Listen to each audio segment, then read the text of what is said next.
Petrous part of temporal bone consists of a bony labyrinth. Labyrinth means something which is coiled. Okay, so there is coiled bone that is known as bony labyrinth. Inside this bony labyrinth, there is a membrane which is covering this bony labyrinth. So that is known as membranous labyrinth. Okay, now in this membranous labyrinth are present the structures which are responsible for hearing, sense organs for hearing, and sense organs for equilibrium. So the sense organ for hearing is cochlea, which we have already discussed in another video. So the link for that I have given in the description section below. You can check that out. In this video, we will talk about vestibular apparatus, which is a system of bony labyrinth which consists of vestibular sense organs. And these organs include utricle. There is one utricle, and we are talking in each ear. So one utricle, one saccule. Okay, so this is saccule, and there are 3 semicircular canals. Okay, 3 semicircular canals. So each ear has 5 of these sense organs. Total, if you see, 1 utricle, 1 saccule, and 3 semicircular canal, total form 5 organs. Okay, now these organs are responsible for detecting the head position. So whether the head is like this, tilting of the head. So that is known as a stable equilibrium. What is the head position with respect to the neck and the body, and also the acceleration of the body, that is whether the body is moving like this. So this is known as linear acceleration, and also whether it is going up, so that is vertical acceleration. So these are responsible for detecting head position with respect to the axis of gravity and also the acceleration. So let us see one by one how these act and which of these vestibular sense organ is responsible for what action. So first we have utricle and saccule, and this utricle and saccule are responsible for detecting linear acceleration and deceleration, and also the head position with respect to the gravity, whether it is tilted forward, backward. And this utricle and saccule differ in the way the sensory organ, there is sensory organ known as macula in this, how it is located in this, which we will shortly see.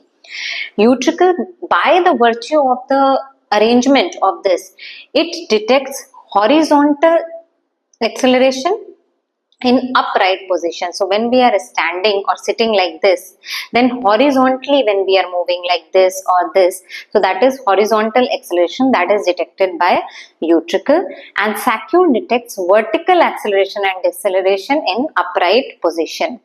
On the other hand, when we are supine, utricle is responsible for detecting vertical acceleration and saccule is responsible for detecting horizontal acceleration. I'll just come to it in a moment. You'll see that how the macula is arranged. So here in this diagram, we are seeing the utricle and saccule, how the macula is arranged in that. You see, this is the utricle and this is the saccule. Here we are seeing a person who is facing like this, and we are focusing on the right side. So this is the right side of the person, and this is utricle. You see how the macula is arranged. It is horizontally, while the saccule, it is having the arrangement of macula such that it is vertical. Okay, and this difference is responsible for the difference in this action. We will see the structure of macula. So this is the macula, which is the sense organ which is present in utricle and saccule. So we are seeing here the one which is present in utricle. You see that these are the hair cells. Okay, so this is the arrangement of the hair cells, and these hair cells have some cilia projecting from their top. And this cilia, the longest one, it is known as kinocilia, and the shorter ones, you see there is a series, there is a descending order in which these cilia have the length, the kinocilium, and then we have the descending order length of the stereocilia. So this is stereocilia, right? So tallest one is known as kinocilia, and these hair cells project into a gelatinous membrane. Okay, so this is gelatinous layer, over which there is a fibrous layer. Okay, so this is the fibrous layer, and on this fibrous layer there is present crystals, small crystals of calcium carbonate, which are known as statoconia or otoconia. Okay, statoconia or otoconia. Now, this calcium carbonate crystals are little heavy. Okay, actually their specific gravity is 2 to 3 times of the surrounding fluids and tissues. So they are much heavier. Now imagine the condition in which statoconia are bent back. So since they are heavier, if they bend one side, all the hairs which are there, the cilia which are present on the hair cells, they will also bend along with the statoconia to that particular side. Fine. So that is the main fundamental method of action. The movement of the statoconia drives the movement of the stereocilia either towards the kinocilium, or they will bend away from the kinocilium. When it moves this side, it will be movement towards the kinocilium, and when it moves on the opposite side, it will be movement away from the kinocilium. So this is the fundamental. And because of this calcium carbonate crystal, which is known as otoconia, this utricle and saccule are also known as otolith organs. Fine. Now, before we see actual functioning of utricle and saccule, how they are acting, let us little bit see about these hair cells, right? Now, these hair cells we have already discussed in cochlea. The way of functioning is similar. So here we have a schematic diagram showing hair cell. This is the base of the hair cell, and this is the kinocilium, and these are the stereocilia. You see how this stereocilia top is linked to the side of the nearby hair or the cilia. So the side of the kinocilium here is linked to the top of adjacent stereocilia, then this side is linked to another top adjacent stereocilia. And this how it acts like a spring. Just imagine that if there is movement of all the stereocilia towards this kinocilium, what will happen, that this link, this is known as tip link. Okay, this link is going to stretch. Okay, and because of this, actually on the stereocilia, let me magnify a little bit. If this is one stereocilia, here there is presence of potassium channels. Okay, and this potassium channel is connected by this spring to the side of the nearby stereocilia. So when it bends towards the other side, this gets tightened, and this potassium channel, it acts like a lid. It opens up. Okay, and because of this, there is entry of potassium ions into the hair cell and then into the base of the cell. Understanding? So, movement of the stereocilia towards the kinocilium opens up the potassium channels and leads to entry of potassium ions. Fine. So, this leads to opening of the voltage gated calcium channels. Here, voltage gated calcium channels are present. Voltage gated calcium channels, when open, calcium will enter from outside to inside. This will cause the release of the neurotransmitters. So here vesicles are present which contain the neurotransmitter glutamate. So these vesicles are going to fuse to the membrane. There will be release of the neurotransmitter, that is glutamate, and this is going to stimulate the nerve terminal. Now this nerve terminal is basically the afferent, which is vestibular nerve. Okay, so from here afferents go to the vestibular ganglion, and then vestibular nerve continues to the vestibular nuclei. So coming back to that, how this depolarization is taking place, one thing you remember here, that this nerve has a resting firing rate. That means even when the kinocilium straight and all the stereocilia straight, it has a firing frequency of 100 per second. Now, when the stereocilia bends towards the kinocilium, there will be entry of potassium ions, then there will be opening of calcium channels, entry of calcium, and this leads to depolarization and increase in number of the action potential. So, this may increase to say 500 per second. Okay. On the other hand, when there is bending of the stereocilia away from the kinocilium, okay, so it bends towards this side, what is going to happen, that this spring, the tippling, it is going to become lax. Okay, So all are bending towards this side, it is going to become lax, and this lid which I was telling, it is going to close. So whatever potassium channels were open in the resting state, they are going to close. So the action potential frequency, the resting action potential frequency, that is going to decrease. So it may become, say suppose 50 per second, right? So we have a system in which action potentials can either increase or decrease. So that is how hair cell act, and these hair cells are present in like all the 5 kinds of vestibular organs, and this is the basic fundamental by which they act. In the cochlea also they act in the same way.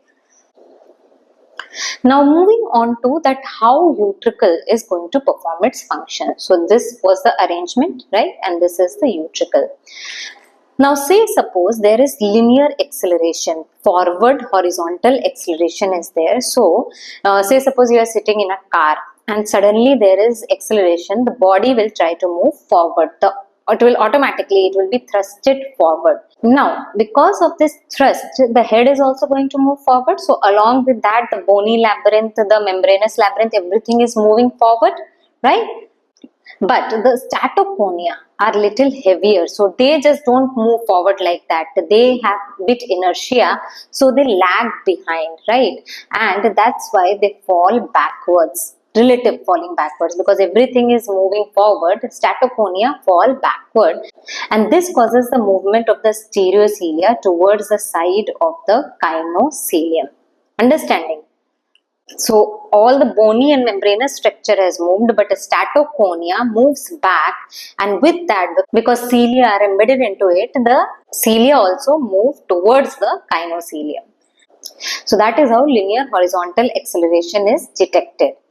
But one thing is there, that here in this utricle, actually there is a line known as striola. It is kind of a dividing portion which divides the macula into 2 zones. So this side we have the part of the hair cells which are arranged in opposite direction. So here it will be like this. Understanding? So the polarity of the arrangement of the cilia changes now. So even when the statoconia moves backward, there is a set of the hair cells in which the cilia are moving towards the kinocilium, and there will be a set of hair cells in which the cilia are moving towards the kinocilium. Now this pattern of stimulation, some hair cells being depolarized and some hair cells being repolarized, differs with how the linear acceleration is occurring. So when it is like thrust forward, maybe this pattern is there. When there is deceleration, now sudden stoppage is there, so body is going to be thrust backwards. On the other hand, the statoconia will be thrust forward. Okay, so there will be hyperpolarization in this set of hair cells and depolarization in the other set of hair cells.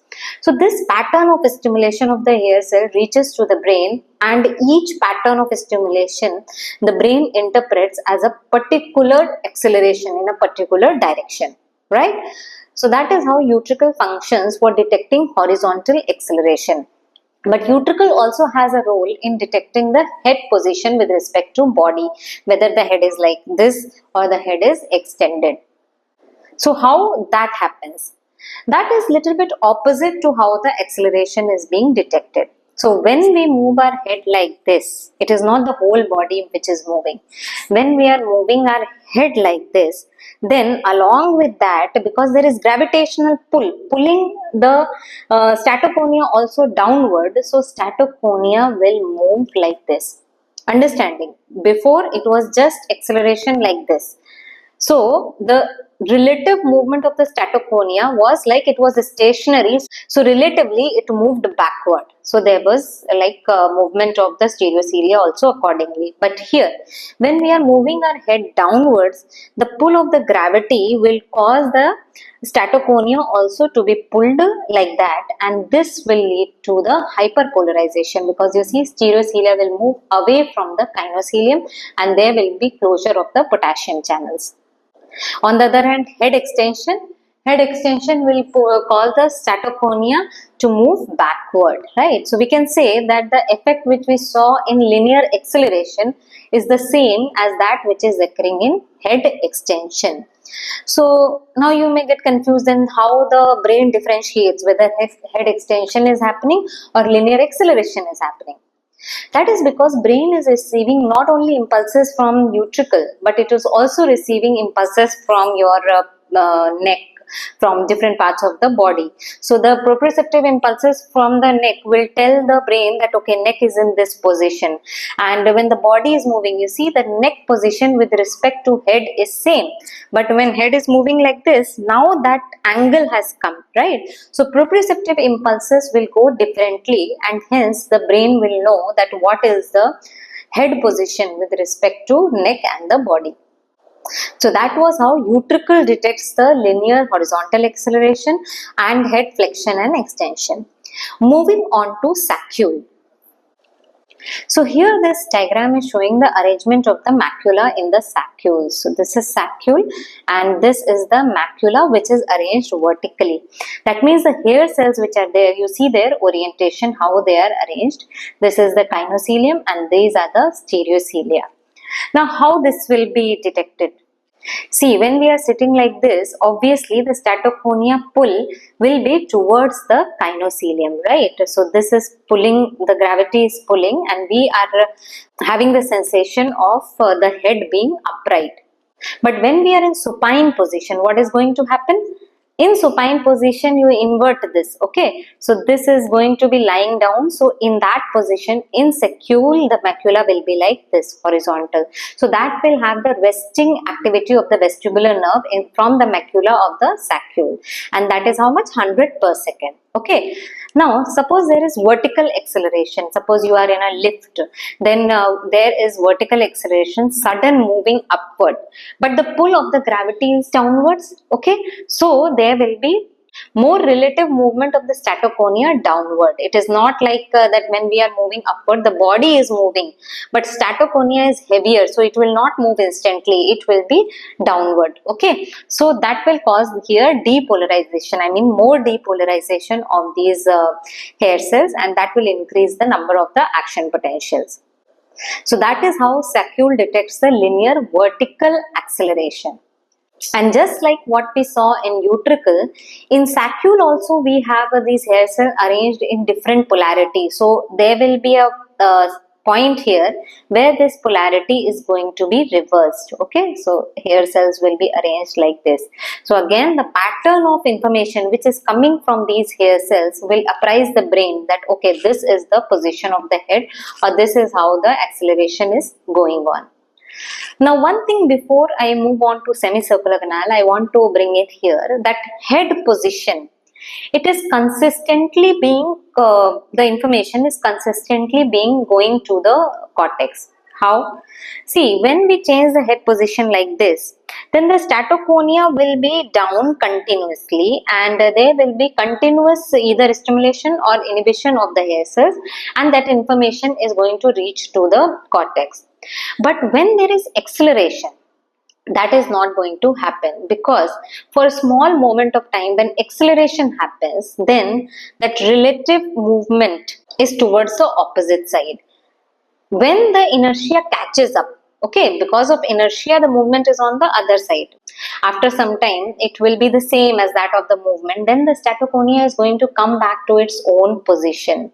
So we say the static position of the head, that information continuously goes to the cortex due to tonic discharge. Okay, continuously what information is going, the number of action potential. On the other hand, the acceleration and deceleration, that is phasic discharge, okay? That is when the acceleration starts, then the information will go, and when the movement has stopped, so that change in the rate of movement, deceleration, that information is going to be delivered by means of the phasic discharge. So that was about utricle and saccule. Now coming to semicircular canals. So here this diagram is showing the arrangement of the semicircular canal. I told you before that there are 3 semicircular canals in each ear. Here it is showing the right ear semicircular canal and we have left ear semicircular canals also. So this is the anterior, or also known as superior semicircular canal. Then we have the posterior semicircular canal, and then we have the horizontal semicircular canal. Now see how they are arranged. All of them are arranged at 90 degree to each other. So if I see that there will be 90 degree between anterior and posterior semicircular canal, then this also is 90 degree between the posterior and horizontal, and here also this is 90 degree. Now they are arranged in different axes. So suppose this is the axis, okay? Anterior canal is like this. Okay, so it is like 40 degrees, 45 degrees outward from this axis, 45 degrees. So this is anterior canal. Then posterior canal is in this plane. So this was main I was talking, this is the axis, okay. This is anterior canal, and this, like this, is the posterior canal, like this. Okay, that is what I have drawn. So this is the main central axis. This we have the anterior canal and posterior canal, and horizontal canal is like this. Fine. Now in the other ear, there are counterparts of the semicircular canals on the right side. So posterior canal there is arranged like this. Okay, so it's like a mirror image. Anterior canal is like this. Fine. So you see they are forming pair which are arranged in the same plane, and horizontal canal is like this. So horizontal canal easy to understand. Anterior canal like this, which is mirror image with the posterior canal, and here also anterior canal, mirror image with the posterior canal. So they act together, they function together. The excitation in one canal, inhibition in other canal. Okay. So again there is a pattern of information which will reach to the cortex. So let us see how these functions and what is exactly their function. So how do they function first? So that depends on the sense organ which is present, and the sense organ which is in the semicircular canal, that is crista ampullaris. What is this crista ampullaris? Now in the semicircular canal we have a dilated end. We have seen in the first picture that this is like the semicircular canal. On one end there is the dilated end. So this is the dilated end which I have drawn. In this dilated end we have the hair cells whose stereocilia have the same direction. So you see they are all in the same direction, unlike what we saw in utricle and saccule, in which the striola was causing the reversal of the polarity. Okay, here all are in the same direction. Now above this there is a gelatinous fluid known as cupula.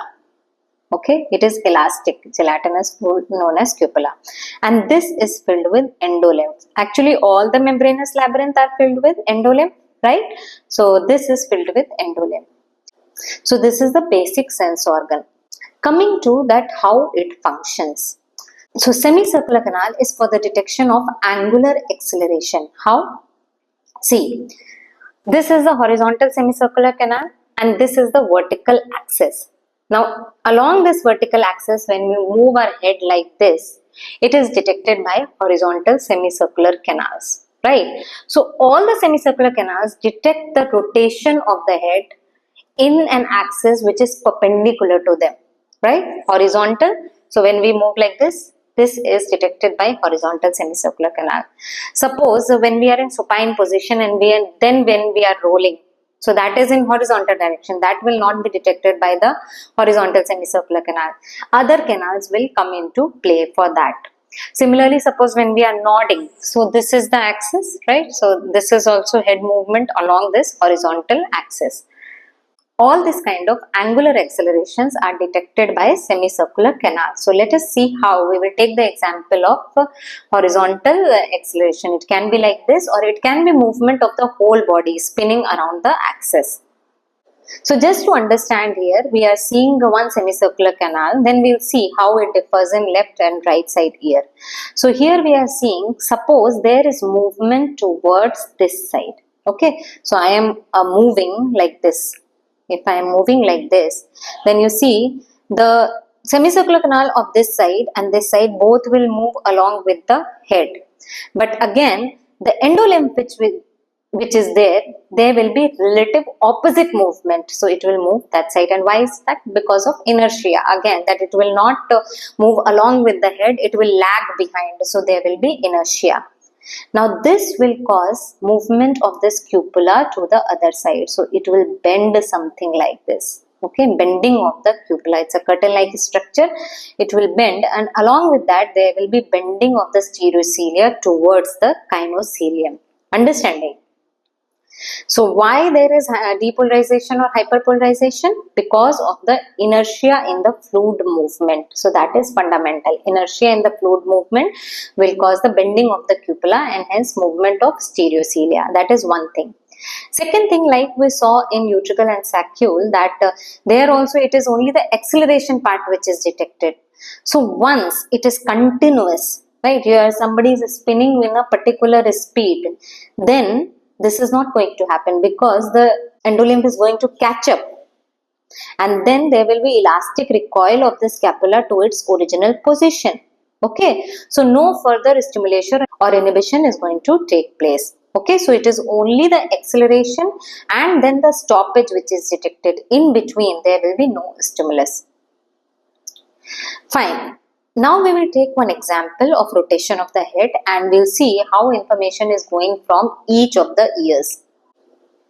So here a silly schematic diagram of a face, but we have left side and right side, and suppose this silly person starts rotating towards this side. Okay, so starts rotating towards left side. Now what is going to happen?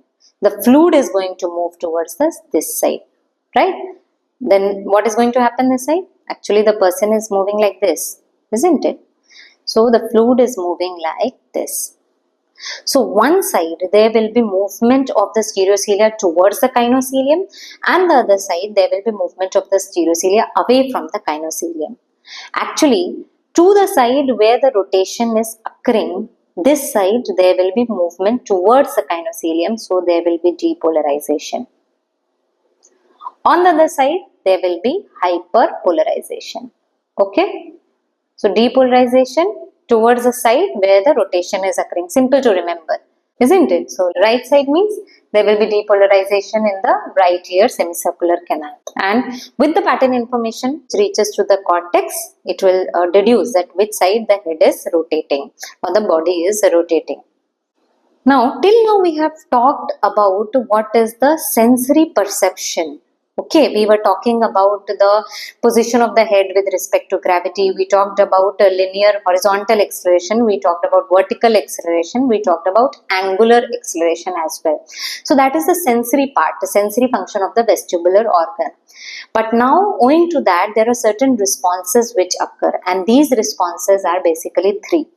These are vestibulo-ocular reflex, vestibulo-cervical reflex, and vestibulo-spinal reflex. Okay, so these are responsible, one, for maintenance of visual fixation. If we are looking at a particular thing and we rotate our head, our vision should be fixated on that particular thing only. Okay, so that is done by vestibulo-ocular reflex, VOR. Then vestibulo-spinal reflex and vestibulo-cervical reflex that help maintain the position of the head with respect to neck, and also cause the tonic contraction of the muscles of the body, extensor muscles of the body mainly, so that we are able to maintain our position. Okay, so for example, if we are falling forward, the extensor muscles of the leg should contract so as to maintain our position. Similarly, suppose if somebody is falling with the head extended, then there are appropriate responses of the forelimb and hind limb to maintain the body posture. Now this reflexes I have already dealt in another video, that is postural reflexes. So that you have a look where I have dealt about this vestibulo-spinal reflexes, the writing reflexes. Here we will concentrate mainly on vestibulo-ocular reflex, what it says. So suppose we start rotating to left. Somebody has started rotating to left, and I already told you that there is depolarization of hair cells which are present in the left horizontal semicircular canal and hyperpolarization on the right side. So there will be increased impulses from the left side which will go towards the vestibular nuclei. They will synapse there. From the vestibular nuclei, information reaches to right abducens nucleus, which is basically the origin of sixth cranial nerve. right? Now this sixth cranial nerve supplies the lateral rectus muscle of the opposite eye. So what we are telling that this is causing the contraction of lateral rectus muscle of opposite eye. Is it needed? Yes, you see, when we are rotating to the left, eye is moving towards the right. Okay, so this is done by lateral rectus of the right side. On the other hand, the medial rectus, what is happening? You see, this eye, left eye is moving towards the medial side. So, from another information comes here, where from right abducens, information is going to left oculomotor nerve, which supplies the medial rectus muscle, and there is contraction of medial rectus muscle on the left side and contraction of lateral rectus muscle on the right side. Fine. So that is responsible for maintaining the visual fixation when we are moving our head. Now this is in the rotation. When we rotate our head, we are fixating. But have you ever tried reading while walking? Is it possible? Yes, when we suddenly start walking, there is linear acceleration and we have fixated our eyes on something. Okay, so that time also we want this fixation to be there. Then when we are doing like this, then can we fixate? Yes, see, my eyes are moving. So even though it is not visible, because we have a pupil which is round, so you will not see any difference. But actually the eye rotates like this. So it is not only semicircular canal which is responsible for vestibular ocular reflex. Remember, the information from utricle and saccule is also responsible. Depending on how the acceleration is occurring and what we are doing, that is also important. So the information, the proprioceptive impulses, visual information and the information from the vestibular system all are reaching to the brainstem and also to the cortex. And this vestibular ocular reflex is very important to maintain our fixation at a particular point. And this is active even in the dark.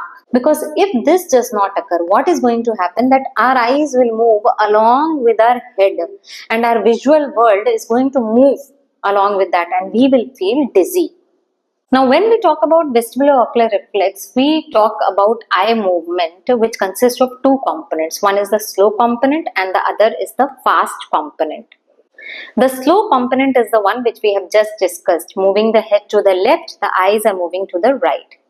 But when we move our head more than 60 degrees, okay, like this, then there is a corrective movement of the eyes to the center. Okay, so it is like this. It moves slowly, then comes back, moves slowly, then comes back. Okay, so that is known as fast corrective action.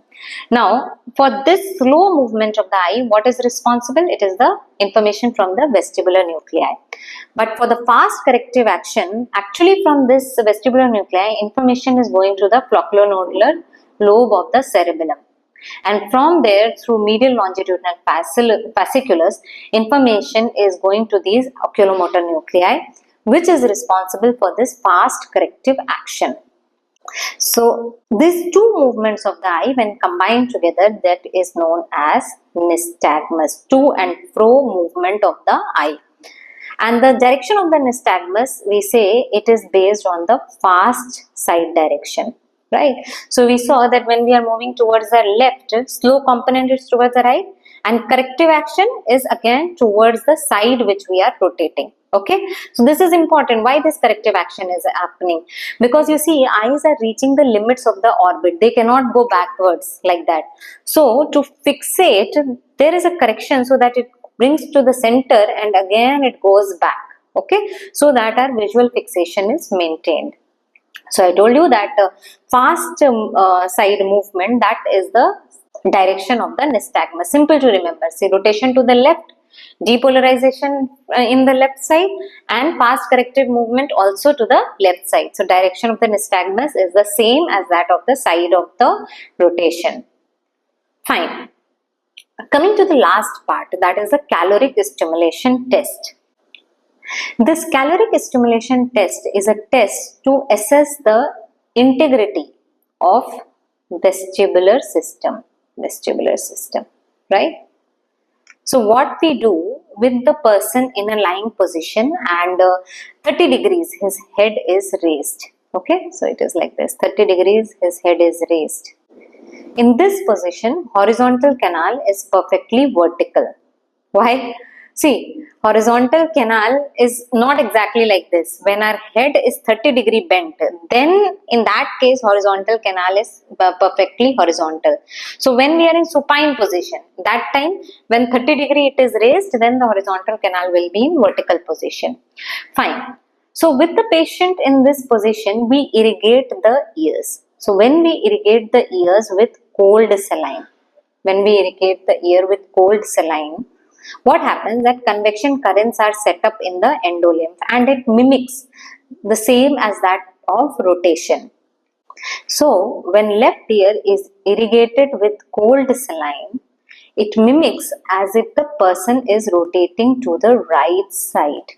Okay, so this canal is irrigated, it will mimic the same endolymph movement as the person is rotating to the right side. So which side will the eyes move?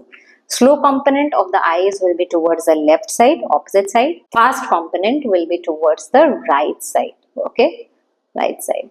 So with cold, nystagmus is towards the opposite direction. Left ear with cold, nystagmus towards right side. Nystagmus is the fast direction component, right? So nystagmus is towards the right side.